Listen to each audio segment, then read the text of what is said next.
Hello, everyone, and welcome to the very first episode, ostensibly, anyway, of the Anime Roulette podcast. This is actually a re-release. We've got a couple of episodes that we tried before, but were really, well, to be frank, shit. So we're starting again with our audio levels right and the content a bit better.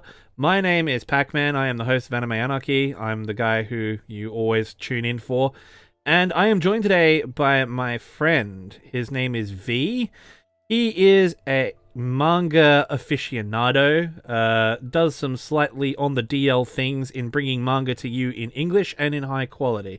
I'll leave it at that so the feds don't come after him. Anyway, introducing my friend Ivy, or V. Greetings, everyone. I'm V. As Peter mentioned, I've got a history in scanlation. I love manga, and this was a bit of a way to sort of get us to be able to have series in common while also watching some out there stuff that we wouldn't really watch normally. Yeah, pretty much. This was our idea, as I came up with the idea by sitting there going, what's fun content that I could do to torture myself, but also I kept getting yelled at by this man over here because he looked at my mal and it was so fucking generic. It was like insane. Like all of my series are like flat 7s or 8s and occasional 10s because I only watch good stuff. Where this man is a trash connoisseur. He delves, he reads every manga because he works on them, and just like, yeah, well, he finds shit that's so bad. Like, what's the one that you're angry at right now? Cuckoos, is it? Yeah, so I work on a couple of Cuckoo's Fiance, which is a manga running in Weekly Shonen magazine, which it's an interesting case. I'll leave it at that. Read it for yourself and you'll get an idea of why I might be a little frustrated with the series. Jokes aside, I like to sort of go out of my way to see the full range of series. Like, I will read trash. I'm not afraid to read trash, and I have, including some quite painfully horrible series. But I think this gives us a greater appreciation for what's really good, and this is something I've been trying to encourage people to get into, like our friend Pacman. Oh god. Yeah, I think I needed to give myself a full context and become instead of just a weeb, a anime connoisseur, as it were. So you've got to appreciate the trash, and I mean the proper trash, to understand the gems. Yeah, you really get an idea for what's like really good in the world when you read the worst that comes with it. And unfortunately, today there's not one of those days. Yeah, I know, right? But in fairness, we did get a chance to watch a show that was very different to what we normally watch, and something that we never would have watched if it wasn't for this project. So, the anime we're talking about, as you can obviously see by the title, I'm assuming everyone can read if you're using this website, although sometimes my interactions with weebs have led me to believe the contrary. The anime we watched was a horror anime, and I can't remember what year it was from. Do you have the year, Evie? I believe it was 2008. Yeah, not 2008, 2012. 2009 was the manga published, or the light novel. Yeah, 2012, winter season.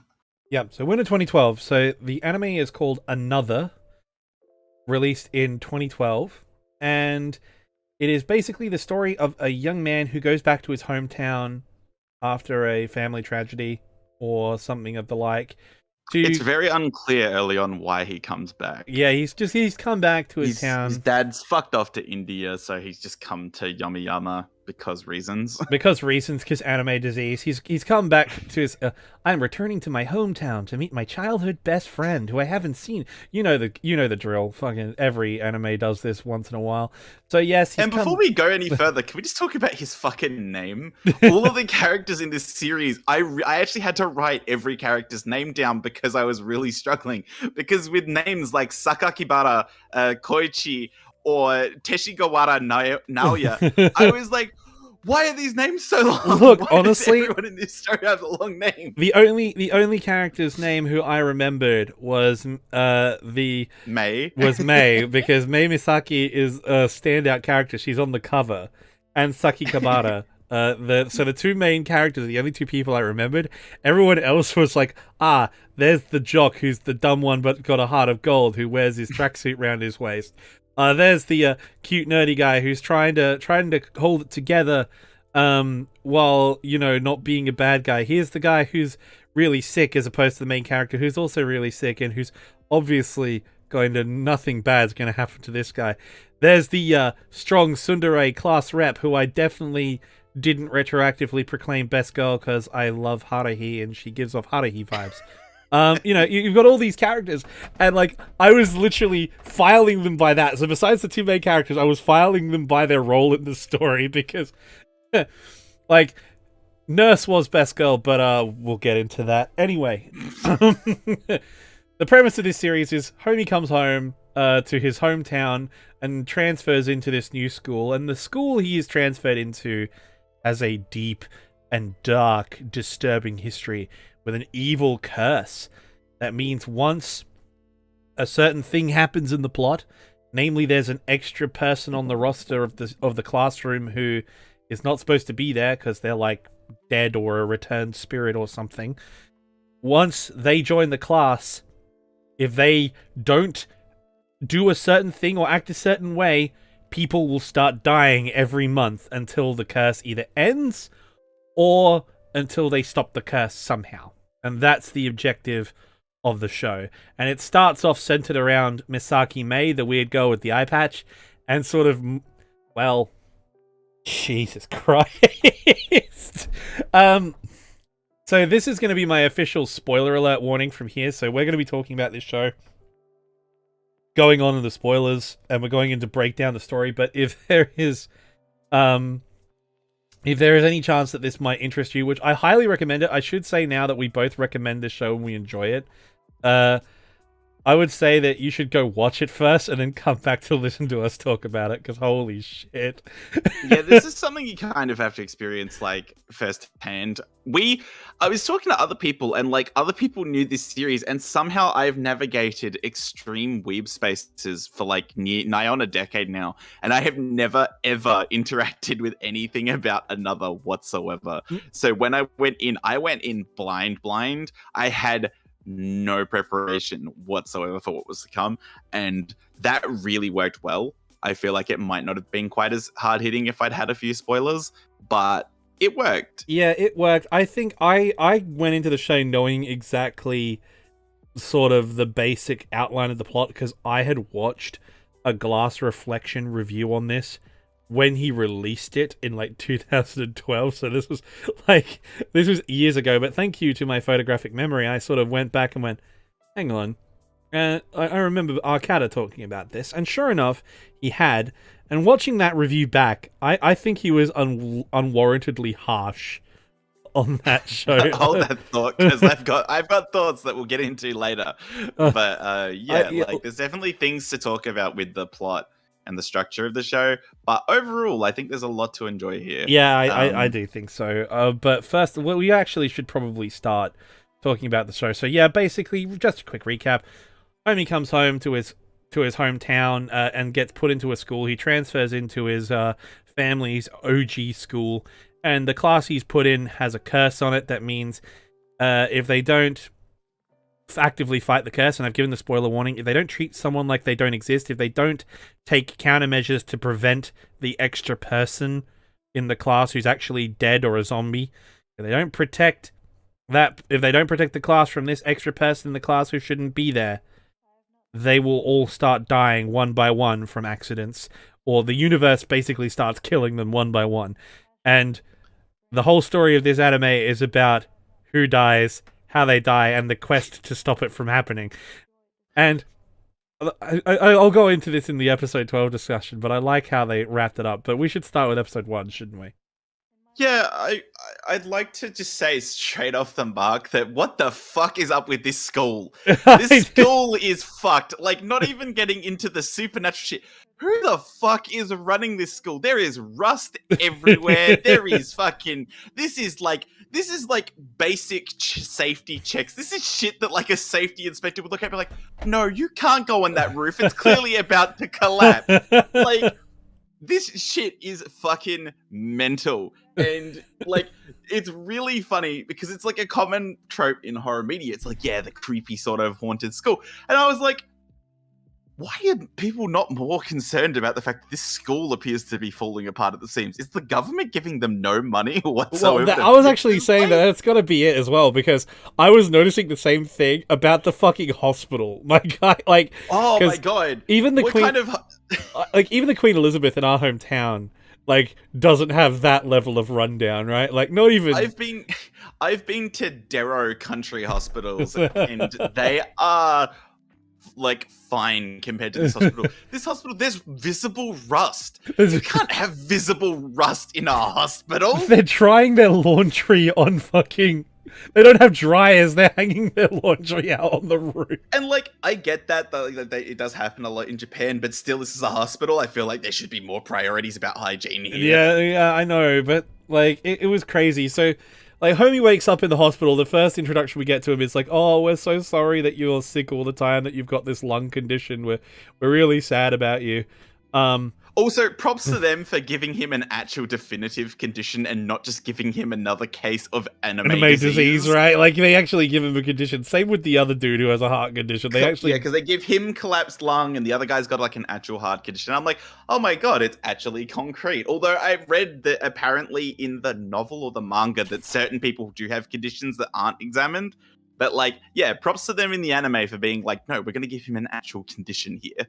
Yeah, we're going to give him an actual condition. Same with the other kid who has asthma. But, you know, the thing is, they put him in this hospital, and he's like, okay.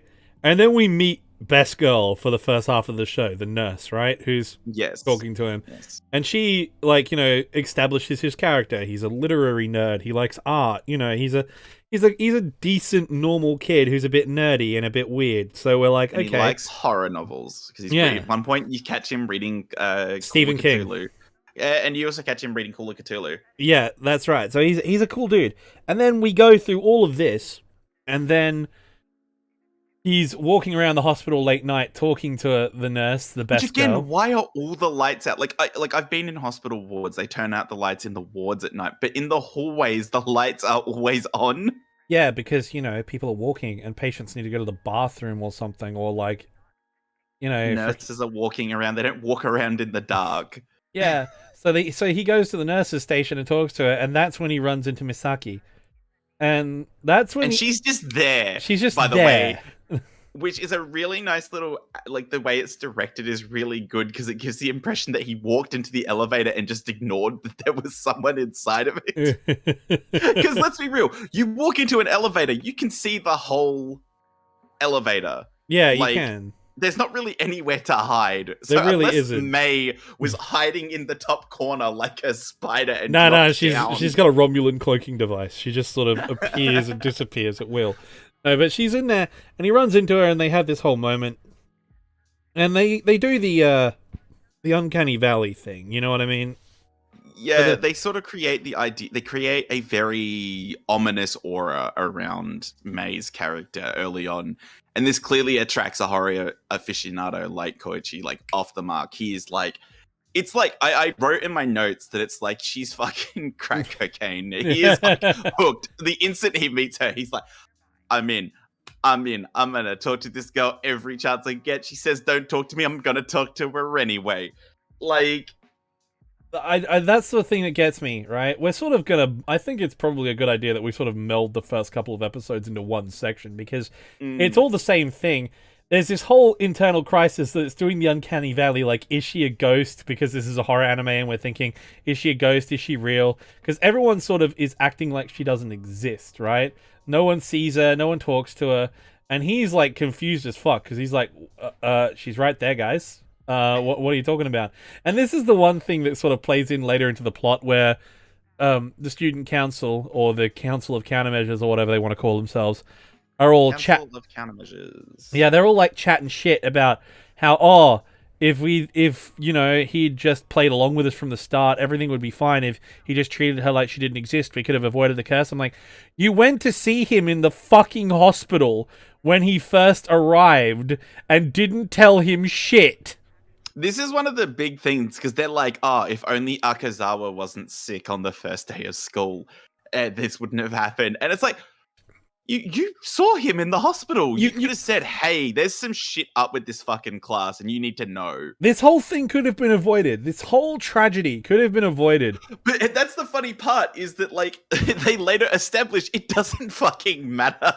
Yeah, that's because it's only a 50% chance of succeeding. Yeah. Even without extenuating circumstances, the ignoring thing only works 50% of the time. Yeah, it only works 50% of the time. So, like, you know, they're sort of playing the odds. They're playing the, you know, bayonet charge the machine gun odds. They're kind of like, maybe a solid chunk of us will get through if we just enact on these countermeasures. And I'm like, well, that's fair enough. But if we're talking about the first arc, let's call it the first arc, the first, like, 4 or 5 episodes, right? Yeah. Let's talk about that fucking atmosphere. That atmosphere in those episodes is incredible. It is bone crushing. I was sitting there, again, terrible decision. I was sitting there watching this shit at 2 o'clock in the morning, and I could feel the paranoia setting in. Yeah, you're not scared. You're just checking over your shoulder every few minutes to make sure no one's standing behind you. Looking out the window, making sure there's no one looking at you from the street. Yeah, kind of shit. Dude, it was fucked. And, like, I think what makes it so genuinely, like, it induces this very paranoiac fear in you is because you know nothing. And I think this is a problem that happens as the series transitions out of mystery supernatural into, like, less of a horror series and more of just like a slasher thriller. Yeah. Is that atmosphere in those first 4 episodes wasn't beaten for the rest of the show. No, it wasn't. And you think the thing I think is about that, and I'm glad you brought it up actually, is because I wasn't scared watching this anime. I wasn't scared at all. What I was uneasy the whole time, and I think that's horror done well. Right, because the anime that's airing this season, Miruku-chan, which I can't watch because that scares the living fucking shit out of me, but you love it to bits, about the ghosts and things, like, that scares me because it's got the whole Uncanny Valley thing, and it's got jump scares where the ghost just is in shot all of a sudden, and that sort of thing, right? That shit fucks me up because I don't like that. But this to me is horror done right because I'm not scared. I'm not, like, actually, like, terrified or jumping out at something that's really scary. I am uneasy. I am on edge the whole time. But it's like the good kind because you can't look away. You can't, like, you want to look away, but you can't. Like, I gave you warning early on when you started watching. I was like, yeah, once you get started with this, you're not going to be able to stop watching. Like, it's, like, very much a thing where you're like, I need to watch the next episode right the fuck now. Yeah, the atmosphere just sort of oppresses you. And yeah, this is helped by the sound design, by the way. Which we both mentioned to each other, like, in our DMs. We lost our shit. Like, we'll talk about that. The sound design here is outstanding. The ambiance is next level because no matter what is going on, you could just hear these little background details. You can hear footsteps clicking in hallways. You can hear, like, the clock ticking. And it creates this very oppressive atmosphere where everywhere you go, even when nothing particularly scary is happening, it is crushing you into this ball of nerves. Whoever this sound designer is needs a fucking medal because everything, like, I remember screaming at in the DMs. I was, like, yelling at him. I was like, bro, whoever this guy is or girl needs a fucking medal because every sound, like the click of a light switch, the creaking of the floorboards on the stairs while climbing it, like, like, you don't notice it, but it was so good. It was so insanely good that I noticed it. And if you notice the quality of a sound design, I think that just noticing it proves that it's exceptional. Because you don't notice it generally. The people we want to shout out here are Yasumasa Koyama, who was in charge of sound effects. So props to him. That was fucking dope. You're and God. Yoshikazu Iwanami, which was the sound director. Those two guys have created such a fantastic soundscape throughout the series. It's the one thing in the series that doesn't experience any quality dips. No. Throughout the show, the sound, the soundtrack, just creates so much energy here. Dude, the music for the accompanying scenes, like, dude, like, I was creeped out. Like, I love, like, quotation marks horror like this, like the Saw movies, because it as you said, it's like a slasher, it's a slasher thriller kind of thing. But the music and the sound design, I was creeped out even through the middle and second half of the show. When you get into those dark, tense moments when there's the big reveal coming up, dude, I was on the edge. But yeah, and I mentioned this to you, but like when they go into the doll shop for the first time, the sheer pressure upon the viewer is huge. I was looking because I'd watched 2 episodes at this point. I was like halfway through the second episode, and I've watched the opening twice. And this opening has dolls everywhere in it, and the little cuts in the early episodes with the dolls in them, that too, you got that constantly happening, which is driving you on anxiety about these fucking dolls. And then he goes into a store full of them, and you're like, oh fuck, something is gonna happen. Yeah, that's what I'm saying. Something is gonna fucking happen here. You go into the store, and it turns out that it's Misaki's place, right? And her mother is the art designer behind all of these dolls. And so you're like, oh, it's perfectly innocent. But, at the same time, just the sheer level of fear and sort of growing dread you feel. Just a really surreal sense. Especially, who is that grandma? Why is she so I know, weird? Like, grandma at the gate. Did they just put the grandma, did they just put an Oba-chan, at the fucking, desk who has dementia? Because she clearly doesn't remember him when he rocks up. And she's, intentionally creepy as well. She's like, oh, I don't have any other customers, but May's there. And you're like, they do the deep fake. They're like, is she a ghost? Is she real? Because the rest of the class is acting like she doesn't exist to prevent the curse from happening. Yet, you sort of go in this whole time. You go in with this sort of, is she, isn't she? Is Misaki May a ghost? Because the first person who dies plays into the story later, and she is related to May, right? And so she has the similar name. And so they hear her name, it's like, oh, is she a ghost? And they do the whole, is the character mad? Is the main character insane? Deep fake, right? Which is great. When he's you can also attribute that to his increasing post-traumatic stress as he is witnessing. Because if you think about it, a lot of the people in the class, they're getting developing fear because they're seeing people around them die. However, not all of them are seeing the deaths. Koichi witnesses almost every single one of the deaths that happen in this show. Wait, hang on. The first death doesn't happen until what, episode 3?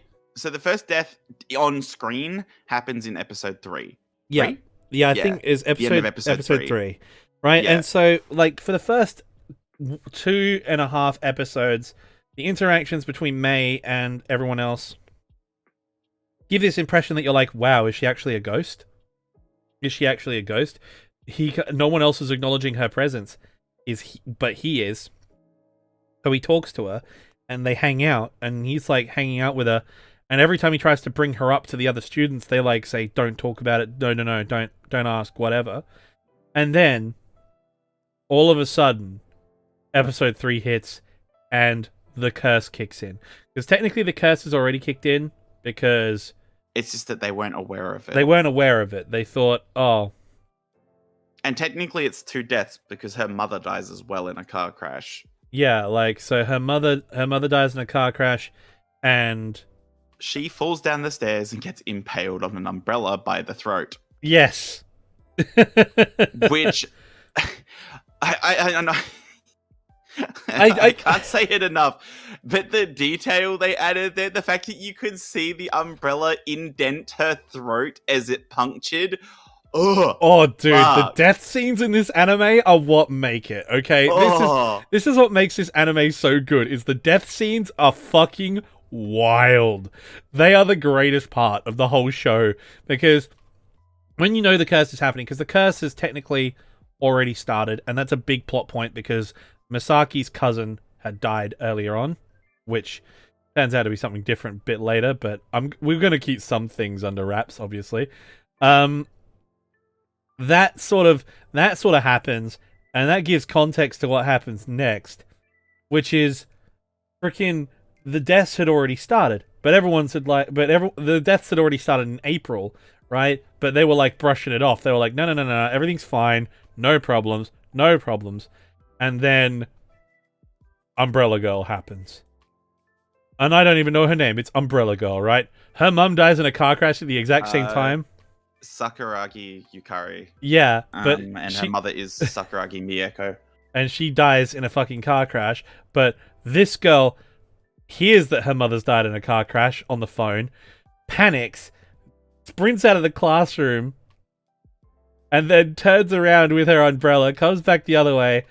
She trips on the stairs. The umbrella falls out of her hands and extends, extending the little metal point at the top of the umbrella. She falls forward and impales her neck on the metal part of the umbrella and just fucking chokes to death. As if he was saying, you can hear her vocal cords snap as you see the metal push through the back of her neck.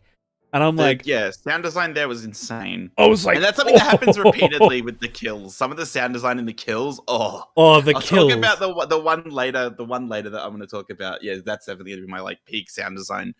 But, yeah, and I think this first arc, like, the first couple of episodes, is really strong because it's really tight. The direction is crazy. Like, the little cuts, There's something I noted, which was that there's a lot of these first-person shots.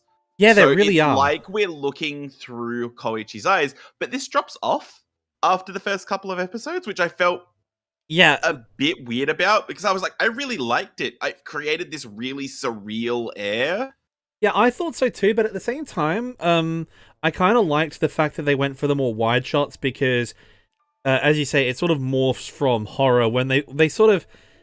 Okay, this is going to be my biggest nitpick with the show. Excuse me. And that is, it blows its load in terms of like shock value too early. However, that being said, I will say the comeback it makes on that is so good. So really, it's not more of a criticism. It's more like when you enter into the second act of the show, they blow their shock value, they blow their load too early. Because you have these two really impressive deaths. The second one is Best Girl, the nurse, right? He's on the phone to Best Girl, and they're sort of talking. He's gone to the hospital. They're still developing this plot. Is Misaki Mei real, or is she a ghost because the rest of the class isn't talking to her?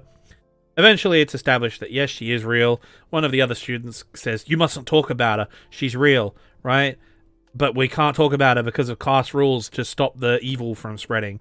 And so he's like, okay... So he's standing with Misaki, and he's like, hey, we're chilling. Oh, I've got to call my friend. Hey, how you doing? Did you find anything else about, what was going on? Oh, yeah, it's fine. I've got to go back to the office now. And so she gets in the lift, or the elevator, and then the elevator breaks, and it just sort of plummets to the bottom ground. I'm like, oh, it's cool. And I thought they were just going to... There's a really nice detail there, by the way, in that sequence. When she gets in the elevator on the phone to him, she says, wait a second. Like, she says something like, wait a second, isn't this... Like the elevator isn't right? Yeah. Like, it's like she stepped into a non-existent elevator that she doesn't usually ride in, and it, like, when it collapses, obviously she dies. In fairly... I was amazed by how sort of light that death was. Like, I thought it was really good on the brutal side. Because maybe this is just an example of how morbid I am. I was paying really close attention to the kills, and the bit I think what sells that whole scene for me is she falls to the bottom and she is crushed in the elevator at the bottom. She hits the ground, but the hospital isn't that big. It's 5 or 6 stories, and she hits the ground, and it's horrible, yeah. And she's injured, but she's also lying prone on the floor because she's obviously got her self-preservation instinct. She's gone onto the floor and lied prone to try and absorb the impact, right? She's still alive after the impact, right? What actually kills her, she could have probably made it had she been had like help come to her straight away, and she's in a hospital, so she probably could have made it. What kills her is the fact that the lift assembly, or the elevator cabling assembly, has fallen down the elevator shaft with her and smashes through the roof and fucking pancakes her head. And I'm like, oh! I was like, oh! I think I actually said this out loud to myself. I'm like, man, if all the kills are as good as this show is going to be fucking great. But unfortunately, the next 2 deaths are both like, medical very conditions. Mundane. They're like very mundane. Like Ho's like, oh, so basically, what to stop the curse, the class decide well, maybe we have to double down on this treating people as non-existent thing. So they apologize in advance to Sakikibara about having to treat him like he doesn't exist, and then they decide to treat him like he doesn't exist, right? And so he and May are now ghosts, and then they realize, oh, so you're not a ghost, you're actually a real person. This is just their countermeasure to stop the curse. And they're like, yeah, so we're real people, we're friends. Like, yeah. And so May and Sakikibara are now not acquaintances, they're mates, they're friends. They're hanging out. They're spending time, they're bunking off school, they're having a good time. They're having a good time. And I like this part of the anime. I really do, because it's sort of like really fun. We do differ on this one, because I felt that this like change in pace sort of because it dropped the atmosphere of the first couple of episodes, I was a bit let down. And we'll turn this the middle arc. This part. Yeah, I think no, I actually like it in retrospect, and the reason why is I thought it was really chill. It was really relaxing. It's like we've been on edge. Now it's turned into a high school mystery anime, kind of like a Gosick or Angel Beats and. Or Tower of Mysterion. Now I'm digging deep. I'm digging deep for my obscure series. If you've read Tower of Mysterion, hit me up, because that series is crazy. Or even Haruhi to an extent. It sort of chills out, and it's sort of this murder mystery kind of ghost story, kind of, oh yeah, let's go back in time, let's search the old records of the school, that sort of thing. Like, and it sort of chills out, and everything's cool. Yeah, a homie dies of a heart attack when he says Misaki's name. But other than that, they drop his death in there to remind everyone that the curse still exists. But like they're just sort of chilling, right? Which I guess it emphasizes that like it makes you think maybe they're on the right track with the ignoring business. That's the sort of thing. And also you get into this sort of, it's not romance, but you get into this sort of vibe of friendship between the two characters. You're like, this is great. I'm enjoying this. And it's sort of chilling out, and you find and in this they do a lot of backstory with how the curse started. They go through the library, through the photos to see what's caused things. You find out about Masaki's artificial eye and how it allows her to see things. I actually noted this about episode 6. I was talking about, because I was quite thrown off by the like pace change. And I noted that Koichi's dad seemed to be slightly hinting that Koichi could be the extra. Later, this makes sense what his dad is saying. Because he's obviously remarks, he's like, oh, how is it being back in this city? And Koichi's like, but I've never been here before. And this makes sense later on when we find out that everyone's memories have been changed because of what happened. So this is actually another clue that later can sort of add up to solving the mystery. I think it's actually really good, this anime. It does mystery really well, because when I think back on it, every single piece of foreshadowing was there. But you have to be really, because Ivy here or V here like really paid attention to his notes and was able to pick up what was going on. Because I wasn't taking notes or really focusing, I was just there to watch the show. I didn't pick it up until the last few episodes. I didn't realize what was happening until the last few episodes. I had a kind of a glimpse, but it didn't all fall together until the last 2 or 3 episodes, right? Yeah, I figured it out in episode 6, maybe. I couldn't put 2 and 2 together who the extra was, but I had the idea. Right, and that's the thing. I was sort of watching this, and I'm sort of having a fun time watching how this anime is progressing. And then episode 6. The ending of episode 6, which I cannot emphasize this enough. This is the same episode which has the dream sequence with Koichi thinking about doing 50s dancing with May. Yeah, like which is definitely indicating that his feelings for her are romantic at this point, because that is a very sort of like cutesy romantic thing. And I even wrote cute little toony date about the time they spent together earlier in the episode. I loved that. I loved the dance sequence. That was great. A lot of people didn't like that because they say it breaks the tone. I think it's fantastic, because the reason why I'm forgiving this drop in pace and how the horror switches to mystery and how they lose all that atmosphere and how they blow their load too early, that is all made up because I think it was intentional to go for the juxtaposition. Because the end of episode 6, holy shit. Yes, so This episode 6 was the episode that also revealed that the ignoring strategy only works 50% of the time, and also the librarian says, to quote, "There's no malice to be found regarding the calamity," and I was like, "That's bullshit! This thing's killing people left, right, and center. There is malice here. This is demonic. This is a curse." But no, the teacher loses his fucking marbles, and I'm guessing the reason for this is he's like the teacher of class 3, so he's like, seen like 5 or 6 of his classes get fucking killed by this thing, and he finally snaps. Snaps like dry tinder. Dude, he like episode 6, he pulls out a knife, and you're thinking, oh my god, he's gonna kill Mei, or he's gonna kill Koichi, and he's gonna like end the curse by killing the invisible people to bring his class down to 24 to make sure the curse is lifted. Nah, homie checks out. Turns out he murdered his mother, who's sick in bed like a week ago, right? So they find her desiccated corpse, and homie,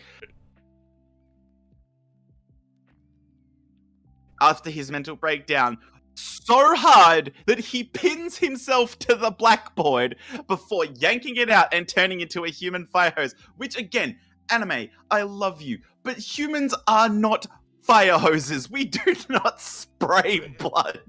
Dude, but like, seriously, you could see the knife bulging through his neck cavity and like his skin forming around the shape of the knife to the side of his neck. As it comes out the back and pins him, to the board.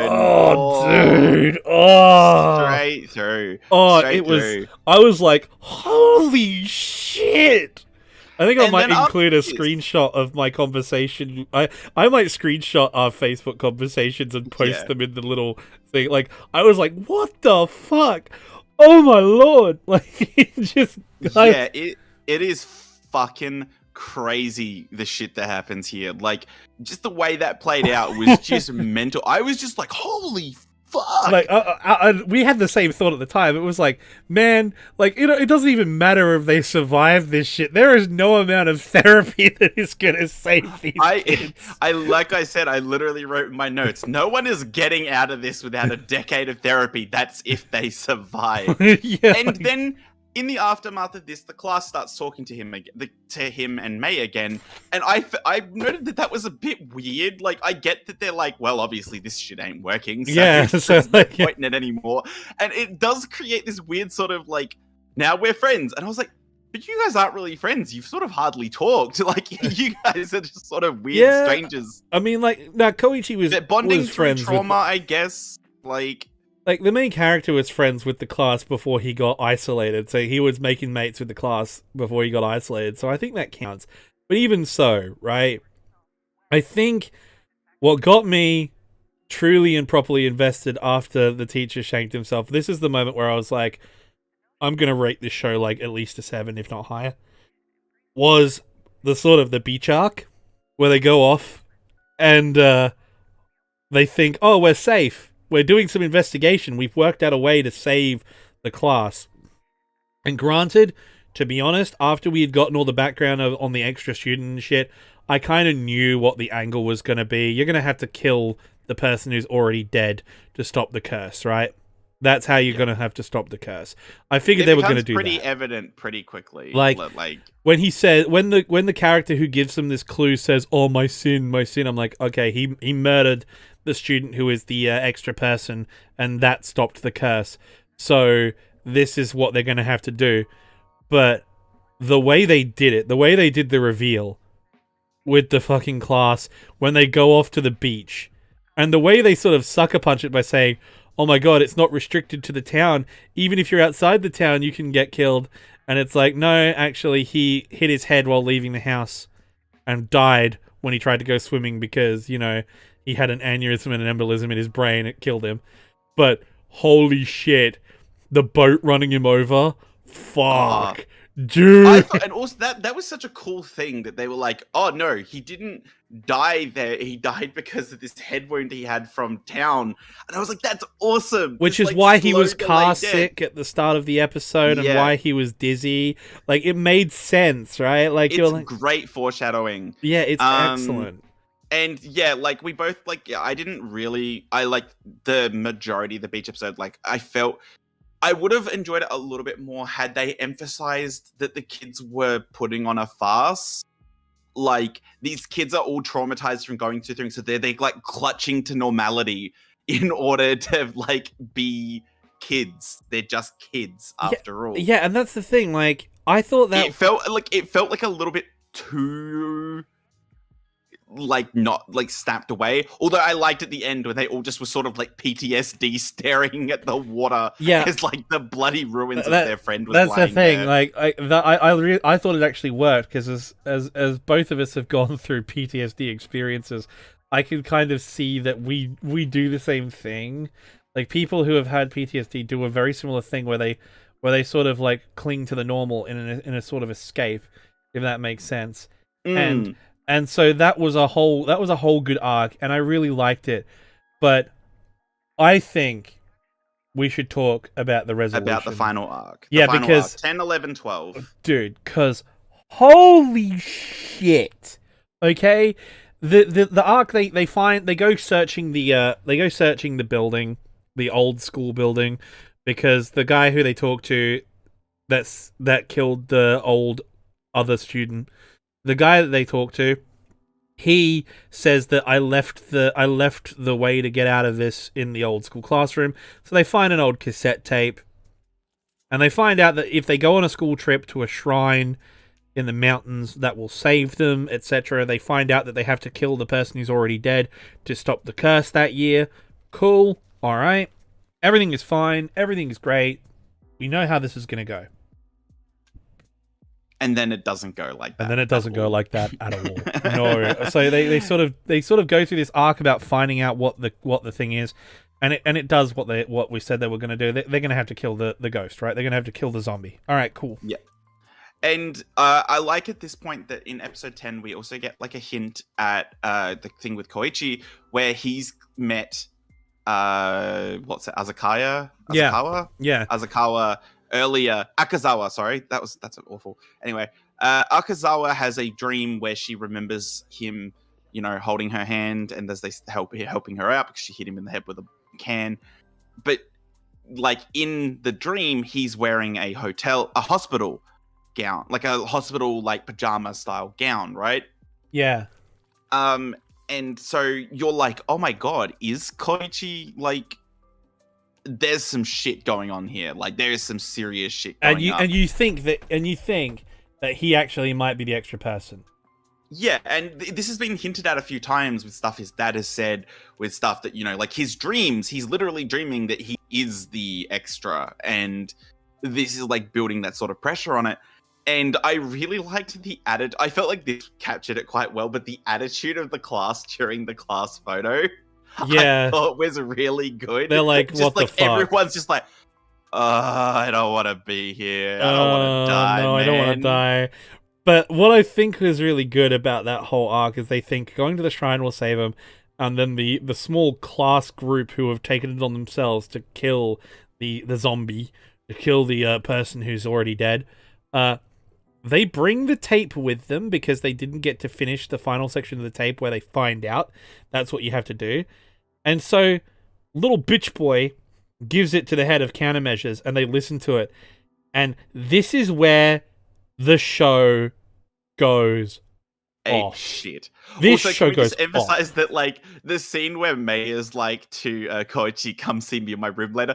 I 100%, I knew that she was going to tell him some, like, shit. Like, there was going to be, like, an important reveal here. But I also 100% was like, she's asking you to fuck. Yeah, like 100%, right? But here is the thing that gets me, right? This is where the big reveal, and spoiler alert, if you haven't watched the show or really don't care about spoilers, I'm going to say it now. This is the bit where you find out that May actually had a twin sister and that the cousin who died at the start is actually her twin sister and she was adopted. But because they went through through primary school and high school together, what it means is everyone suddenly starts remembering the fact that, hey, May's twin sister had both her eyes in primary school, yet this May only has one eye, which means she obviously must be the person who's returned from death.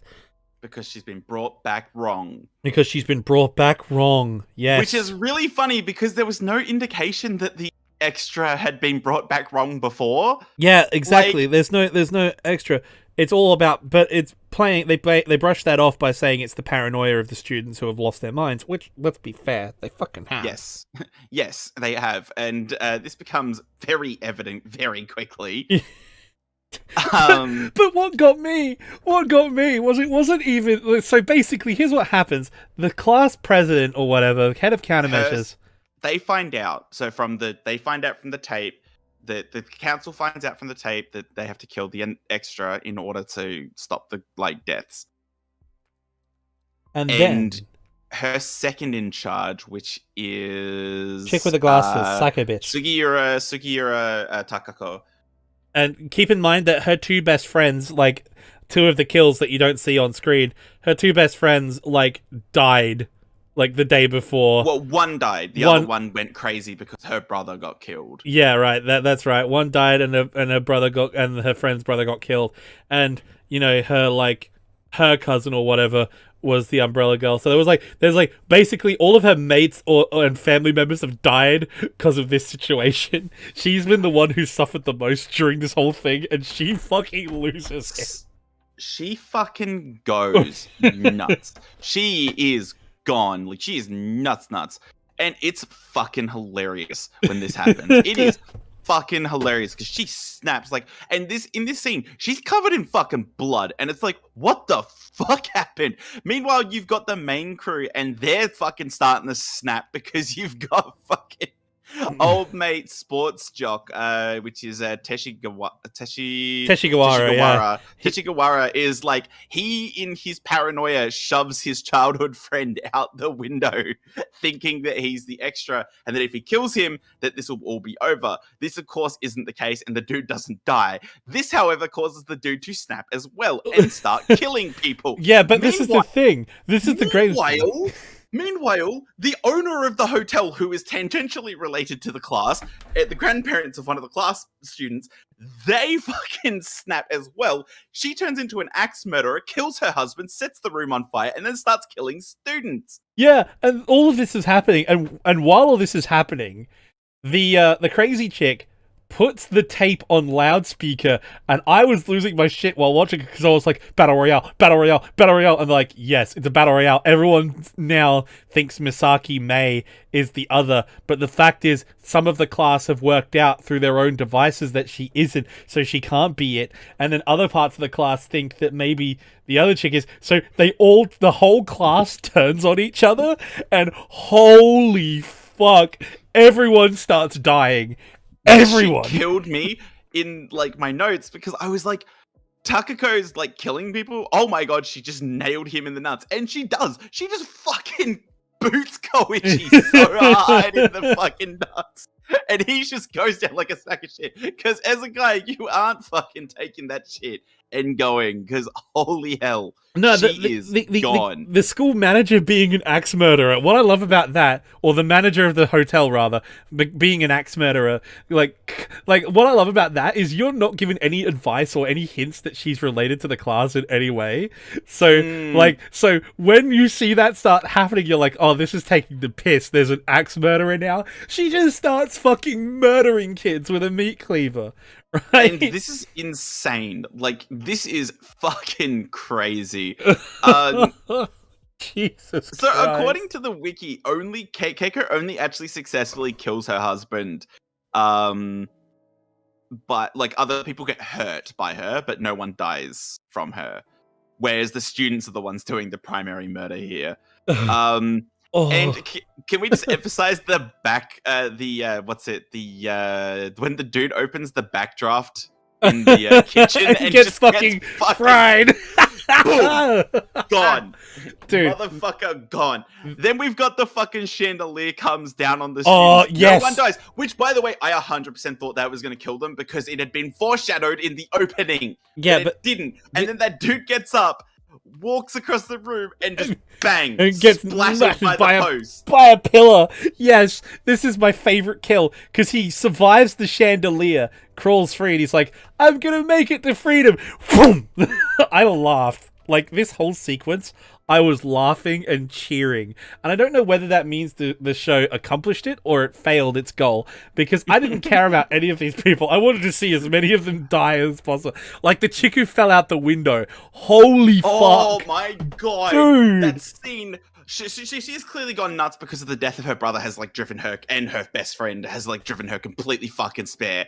And she climbs out the window, slashes at May, slips on the wet windowsill, and falls to her death, where she smacks the ground. Oh my god, that She sound. suplexes herself. She literally suplexes herself. It's beautiful. My god. Incredible. And then you've got the knife murderer guy, like the Magane-kun, who is the guy who old mate pushed out the window and fell down. He's now lost his fucking mind because he thinks his childhood friend has turned on him. So he's decided the only way he's going to be able to live now that his best mates have abandoned him is to kill everyone to save himself, right? So he just starts fucking murdering people. And then Akazawa kills him with a fucking, like, fire poker by smacking him in the back of the head. Nah, but, like, the fucking chick who started this whole battle royale, how she gets hung by the cables. That was brutal. That was insane. Like, that was the one that, like, I suspended my disbelief quite a lot here. Like, there's a lot of things that you have to sort of, like, suspend your disbelief a little bit. I mean, it's horror.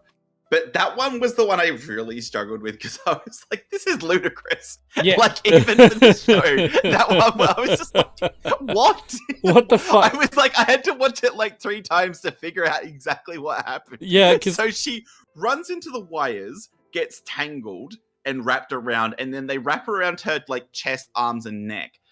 And then the pillar above her breaks, pulling the wires up into the air, which hoists her up and strangles her to death. And what I love about that is then, like, Akazawa shows up and thinks May murdered her because she's holding the poker. And so, like... No, they're like weird sharpened little knives. I wasn't really clear on what those were supposed to be. Where they got them from. But, like, yeah, they're sort of going around.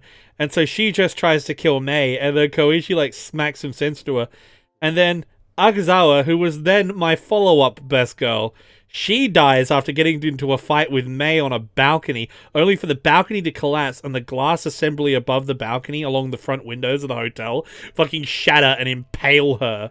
Like, she just... Which, honest to God, how did anyone survive that particular fight? No, how did Koichi and May survive that? They shouldn't have, right? Yeah. Like, so she gets fucking shredded by the glass there, and she remembers the true series of events in her dying breath, where it's that the main character was there. I was really bummed, because when it was revealed that she wasn't the dead person, because May wasn't attacking her, because May decides that she's going to kill the extra person, right?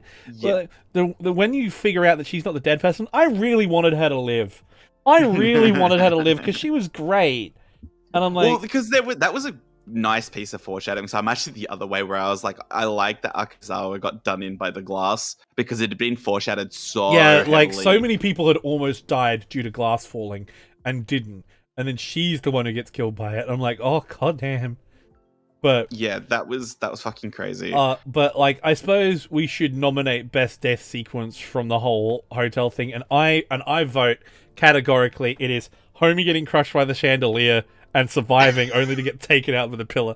That made me laugh. Close second death is dude opening the door to the fucking kitchen and getting toasted. I feel like we're falling into, like, Final Destination territory, where we're like, what was the craziest kill there? I am 100% all in on the neck breaking from the fall. That was, like, crazy. Oh, dude. Me. That shit was fucked. That sound is going to be in my nightmares for quite a while. No, that's the thing. We had to split up our favorite kill into, like, the hotel sequence and the first half of the... Yeah, because, like, you can't compare the two, because the hotel sequence has a completely different vibe. For me, I'm going to have to say, as weird as it sounds, the elevator in the first one was the one that got me, because A, I really liked the character they killed off, and B, it was similar to the chandelier thing, where you think, oh, maybe she can make it, and then, nope. No. Like... Yeah, no, the elevator one, definitely an important one. I think for the first sequence of the show, I'd probably say that, like, the non-hotel sequence, I'd probably say that my favorite death was I really liked this one, and I actually came around to this while I was thinking about the question last night. Was the truck with the digger on it? Oh yeah, how it takes out Homie's brother, like fucking pancakes him. Like, it's not the most best animated. But just the creepiness of it is fucked. Because you think she's gonna be the one who dies. And then it cuts to her looking at her house and her brother being pancaked. You're like, ooh, damn. Yeah, it is fucking mental, and I really like that one. As for the hotel, yeah, it's definitely neck break for me. That's definitely the one that stands out for me. Although when I think about it, I actually have to retroactively say for the first sequence, I think it's actually a tie between the elevator and the umbrella. Purely because I think, because that's what I was saying, both of those two kills are just so good. And they set this really high standard, and then it dips in the middle. But then the hotel sequence, I loved the hotel sequence. Because of that, I was originally going to give this anime sort of like a high middle score. Nah, the hotel sequence has been some of the most fun I've had in an anime for a long time. And when the final big reveal happens, which we're not going to spoil, even if it is a spoiler review, just for the sake of, even if you haven't watched the show, we're not going to spoil who the big reveal is, who the actual dead person is. Fuck that. We have to, because it's important. Okay, fine. All right. Spoilers. Okay, this is your final warning. We have made 3 spoiler warnings in this video. Yeah, we have to. This is the final one. If you have not watched this and you want to know the twist, go and watch the anime and then come back. Okay, I'm going to go 1, 2, 3. There's your space. Now, this is really well written, and I wanted to talk about this because, as we mentioned, I did figure it out in my notes accidentally. In episode 6, I noted as I was writing that, the grandfather said, poor Ritsuko, which is the main character's mother who died in childbirth, as an aftermath of the curse, as a response to the curse, and poor Reiko. Now, Reiko is alive and right there. Why is he saying poor Reiko? And I wrote down, is she the extra? How does that make sense? And then, like, you hear rationalize it. You hear the bird saying her name over and over again, even though she's right there. Yeah. Do your best, cheer up, that sort of thing. And in episode 12, when the big reveal happens, because May is in the garden and she's like, don't come, you don't want to be here for this when I kill the person. And Koichi being Koichi is like, fuck that shit, I'm coming to help. And so he fucking runs over and sees May standing in front of someone pinned under a log who initially you can't see, and it's the teacher. And this reveal was like, oh shit, the teacher. Oh, technically, she's the extra. She is an extra because it could be the teacher as well. There's nothing saying it can't be, right? Yeah. Now, this is the most important thing, is the reveal that she's actually his aunt. I actually did think he was his sister, but that was like, there's a 15-year age gap. That's ridiculous. And the reveal that she's actually been his aunt the whole time. This put the final piece of the puzzle together for me, because I was like, oh my god, that's why the dude said poor, Reiko-chan. Because, yeah, his daughter is dead. And I felt like it was interesting having his dementia be able to thwart the calamity. Yeah, he's like, oh my god. He's fucked, because he's like, dude.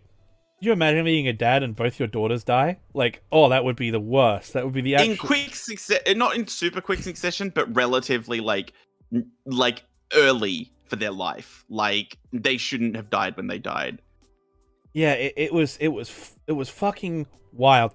When there's like the other rule, like what was the other rule I mentioned to you? The other rule, I can't remember it. And you're wondering what the other rule she said to Koichi was. And then the other rule is, I don't mix my business with personal. You must call me Miss Mizawa or whatever at class. And I'm like, oh fuck, oh shit.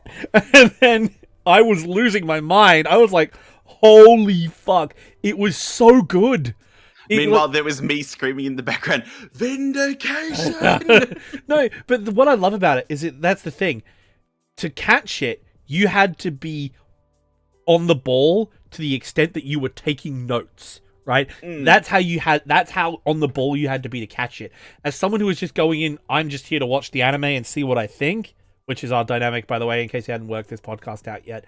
I went in and then, fuck, I lost my shit. I was like, oh no. But I had started piecing it together around episode 9 or 10ish, when she was like sort of getting distant. And I was like, what the fuck's going on? Why is Reiko acting so weird? She was so genki and fun at the start of the anime.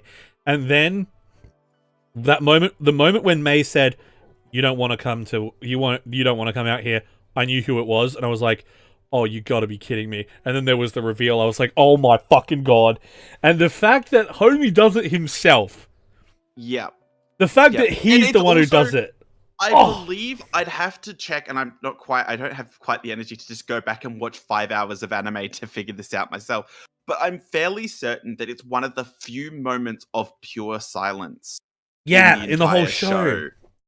Again, just completely muted as it just smacks down and ends her fucking undead life. Again, the sound team for this anime, the musicians, the sound director, and the sound designer, you guys are you're the MVPs of this show.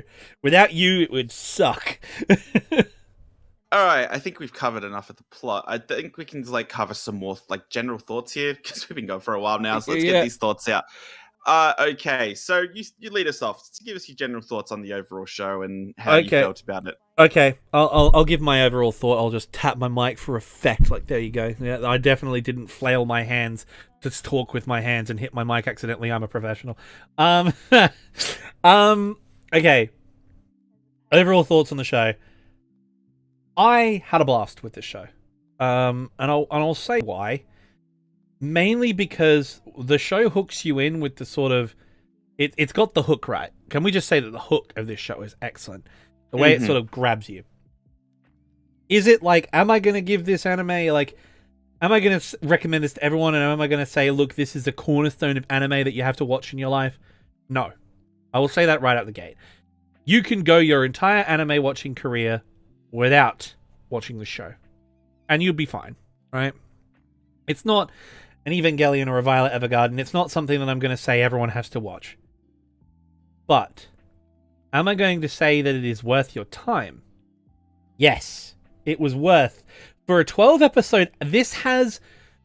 I'll actually, you know what? This is going to be my biggest credit to the show. For a 12 episode anime, it crams a lot of anime, quotation marks, into the show without it feeling like it has pacing issues. Like, it has a few pacing issues here and there, but you get a lot of anime oomph, for lack of a better term. You know, anime oomph. You know when you watch a show like Code Geass or Psycho Pass, it takes 24 episodes to sort of build up suspension and hype, and then a big thing happens, and then everything goes fucking psycho, right? The anime achieves that effect, that same level of euphoria in the big reveals and the big action sequences. It builds all of that up and executes it within 12 episodes. So you get a lot of bang for buck in terms of enjoyment and quality for this show. And the highlights of the show, the death sequences are what makes this. If you don't like gore, don't watch it. All right, fair enough. Okay. If you really can't stand horror, I mean, I don't like horror and I can't do horror generally, but I can do suspenseful thrillers, and this is a suspenseful thriller more than a horror. So I would suggest, if you like thrillers, yes. I would honestly say that the big kicker for me is the death sequences, and the overall direction of the show and the atmosphere it builds, yes. But we said it before, I'll say it again, I can't say it enough. The sound design for this show is fucking wild. Like, it is possibly the best sound design I've seen for a show since Initial D, 4th and 5th stage. You know, because you could hear the individual gear changes and engine note changes in that anime, right? So that is the level we're talking about in terms of sound design. Other than that, animation was okay, except for the murder sequences and the death sequences. So basically, all of the animation budget went into the death sequences and the last 2 episodes of the show. That's where the animation... It was pretty standard PA works for you. Yeah, basically, the action sequence the action sequences right at the end of the show in the last 2 episodes, and the death sequences. That was the only parts of the show where the animation was really exceptional. The rest of the time, it was literally like standard early 2000s anime, basically. Like, Well, like yeah, the early 2010s, like the refining of that style from the 2000s, yeah, I it think, wasn't. because It it didn't wasn't. quite have the like the massive eye. It didn't look like fucking It wasn't Moe Blob. No, it wasn't. It wasn't yeah, sort of blobbed like. out or It anything. wasn't. It wasn't post Kyoani God tier. Which, I mean, that being said, you could tell that May was heavily influenced by Chinibyo. Like she was in her design. Well, I mean, she's literally like a Toonie character.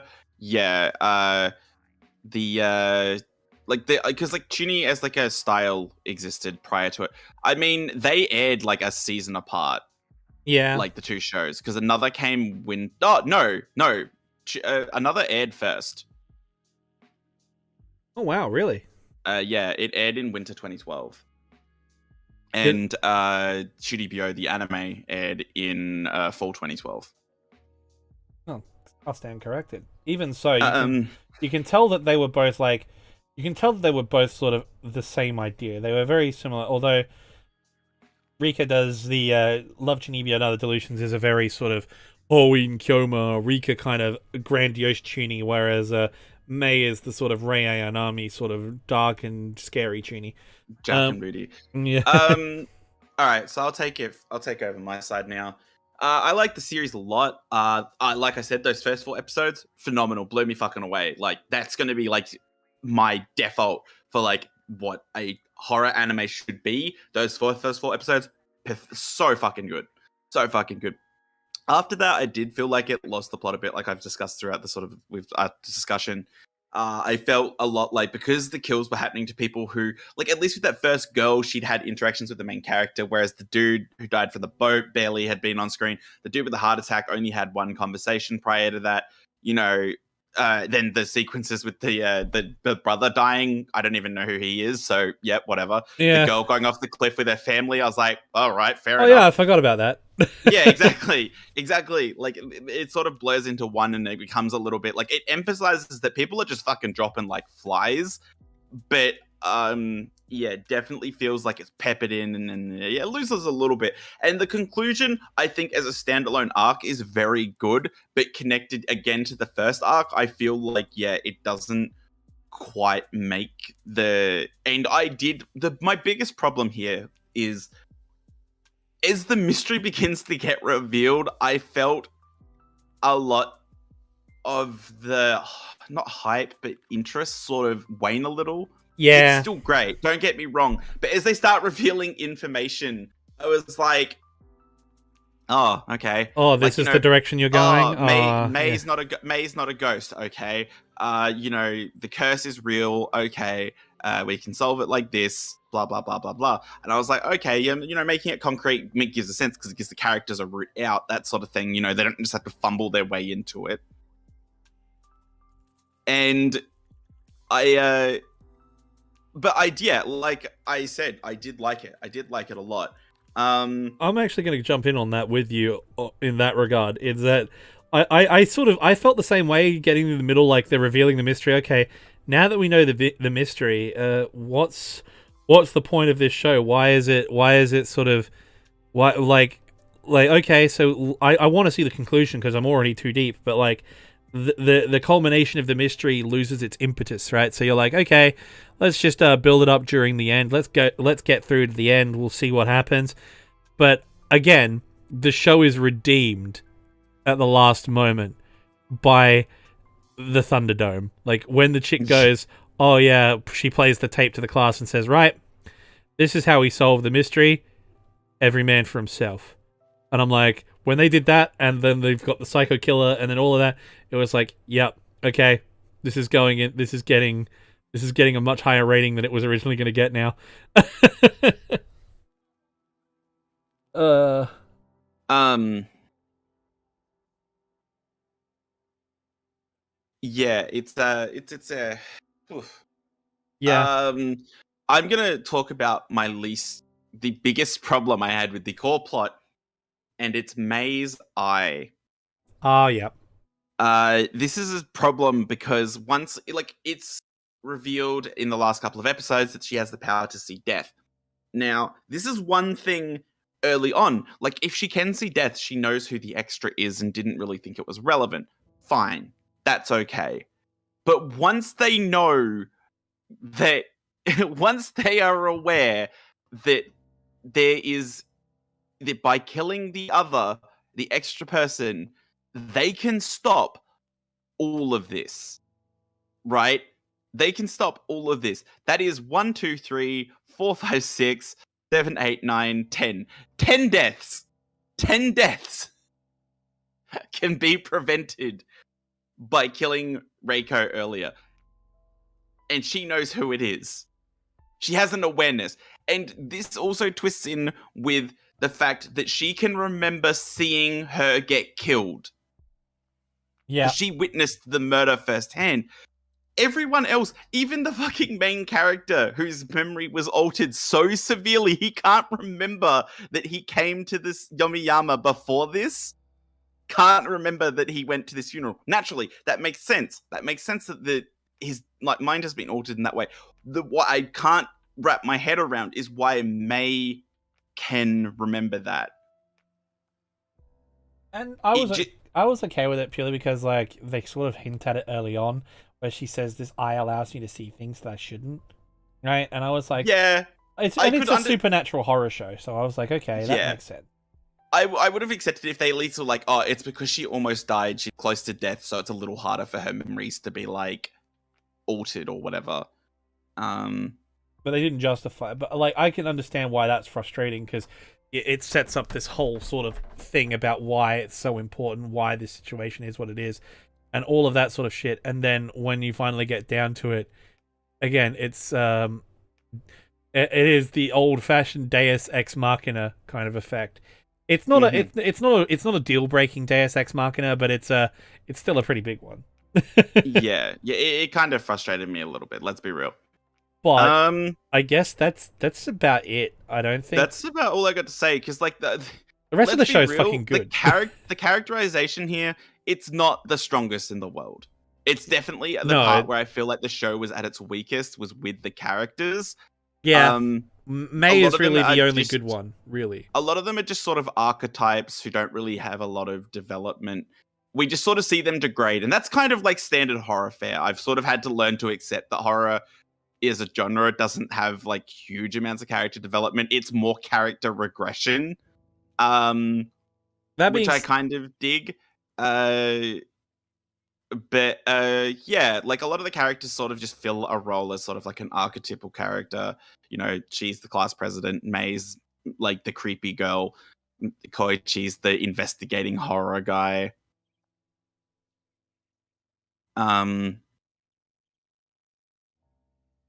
It's sort of it is like that, isn't it? It's more like yeah, and like the symbolism as far as it goes is pretty light. Like there's like a lot of symbolism show, you know, crows, rust, etc., you know, emphasizing the like closeness to proximity of death.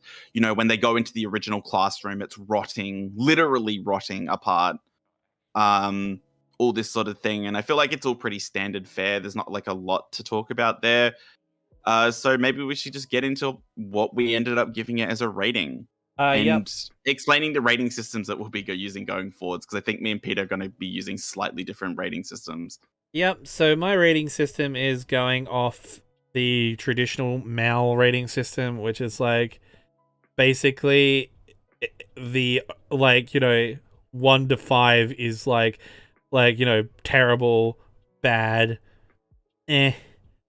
average, and then good, right? That's where it's sort of at. Like 5 is it's okay. 6 is good. 7 is very good. 8 is great. 9 is you have to watch this. 10 is you'll never see anything else like this, right? And to give you an example of my grading system, I give most of the shows on MAL, which is why we started this project, is a 7 for me because I only watch good shows, right? So I only watch the stuff that I know I'll like or that I find fun. And I've had to be more harsh on myself recently because I revised all my ratings to be more professional, for lack of a better term. So I've got Girls and Panzer and Strike, which is at like a 7 now, even though they originally they were like 9, because I was like, this is my personal enjoyment and I think they're great. And I'm like, no, they're fun shows. They're historically accurate. The only reason why I like them so much is because of my own personal preference. And if I was being honest with myself, to the average person, these shows would only be good, right? And even then, that's stretching it. So keep that in mind. What the anime which I rank as a 10 as my number 1 anime ever is Violet Evergarden, as you would have seen on my channel's popular video list. So I would honestly say, when I scale it versus Violet Evergarden and the other shows I have, I give another a firm 7.5 to 8, I think. And the reason I'm giving it that is simply because it's suspenseful at the start. It's fun, it's good, and then when it hits the final sequence, originally it was going to be a 7. Like, it was going to be a flat 7. But I'm giving it 7.5 to 8. As I said, it really depends on where you're at. That's where I'm sitting at, 7.5 to 8. The reason I'm giving it that is because the final sequence turns into, like, the later iterations of Saw, or, as V says, Final Destination, where the kills are just coming thick and fast, and you're watching everyone die, and it's hilarious. It's so much fun. How is this person gonna die? How is this kill gonna go? Who's next? Like, oh, there's an axe murderer. Oh, look, the chandelier took him out. Oh, they survived. Oh, homie got crushed by a pillar. Oh, she fell out of a window and snapped her neck. Oh my god, she got impaled by glass. Oh, she hung herself using rebar concrete. You know, all this shit's going off, and you're like, fuck. Okay. Damn. So, yeah.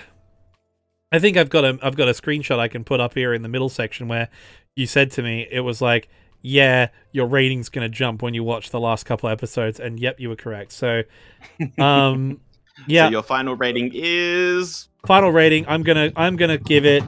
I'm gonna be conservative. I'm gonna be a good boy. I'm gonna say 7.5. I'm giving another 7.5. Interesting. So I use AniList, and I've been using this recently because I felt like it appeals to my sense of extreme neuroticism about ratings. So I use a 0 to 100 score, and I gave 4 scores for another. Story, 75. Characters, 62. Visuals, 79. And enjoyment, 80. Because I really enjoyed this show, even with some of the criticisms I had. So that gives us a final score average of 74. Thus, basically exactly the same as Peter. So, holy shit, we both gave it a 7.5. I feel like it sits in that space really sort of just it's good, and at moments it's great. Yeah. When it's at its best, it is fucking on it. Yeah, it is. If you asked me to rate those first 4 episodes, I would be like, it's an 85. It's pushing an 88. It is fucking killing it. Unfortunately, stuff happens after this, and that does bring it down. Yeah. But damn, there's moments of brilliance here. Just awesome stuff. Yeah, there are. That's the best way I'd say. If you had paced the middle part better, I would be giving this show an 8.5 to 9.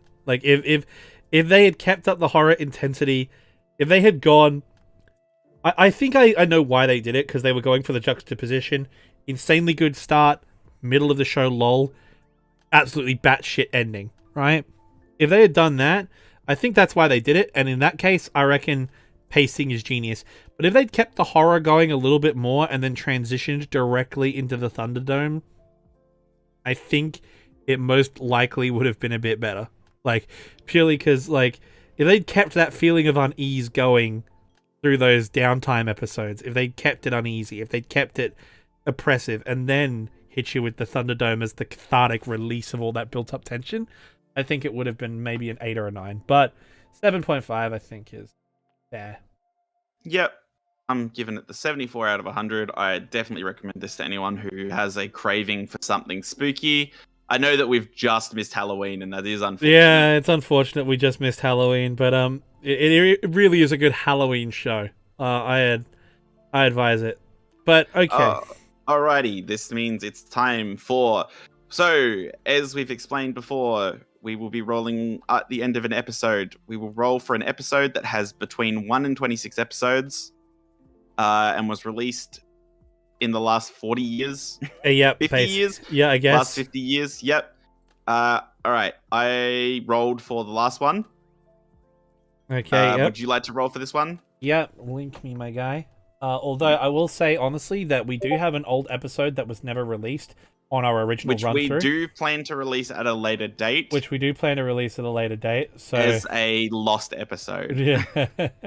Because it was a really funny recording. Yeah, because, God, that anime. Awful. And like we said, we will watch these anime. Like, this random anime generator will tell us what to do. And I'm vamping now so that Peter can roll this in the background. But Okay. what we really want to do is show that we will watch anything that comes up here. Unless it's illegal. Yeah. Which it shouldn't. Genres. View is a single. Anime, yeah. And roll. And what did we get? We got... Oh no. Oh no. Oh no. What did we get? A 12-episode anime. Ooh. Released in 2009. Oh. It has got an average score of 6.4. Let's fucking go. What is it? The anime's name is Fight Ipatsu Yuden-chan. Meet Plug, an unusual girl from a parallel world. Plug is a Yuden-chan capable of recharging people down on their luck, spreading good cheer wherever she goes. Alright. And the first screenshot I see of the show, the trailer is on the website.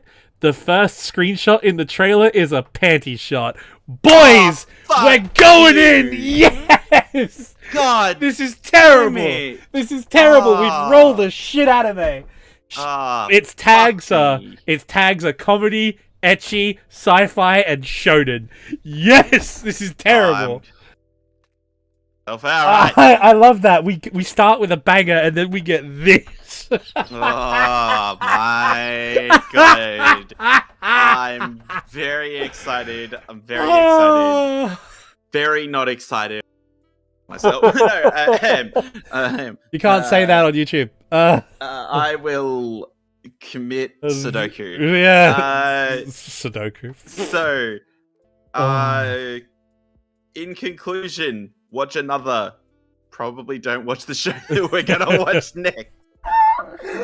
Tune in next time to Anime Roulette to see Bud Dwight. No, to see us lose our fucking minds. Fuck my life, dude. My god. This is gonna suck. We're doing this for you, ladies and gentlemen. We're doing this for you. We're doing this for you.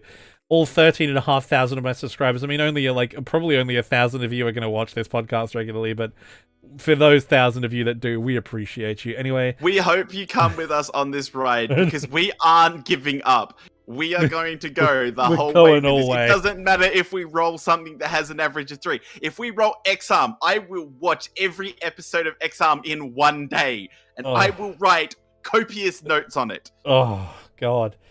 This is gonna, it's gonna get to the point, it's gonna get to the point where I'm gonna be playing, Age of Empires or some shit with it on the other screen, because I'm I really don't want to watch this, but I'm gonna do it anyway, because, fucking, anyway. Thank you all for tuning in. We hope to see you next time. Yeah. On Dragon Ball Anime Roulette. Yeah. Bye, guys. Peace out.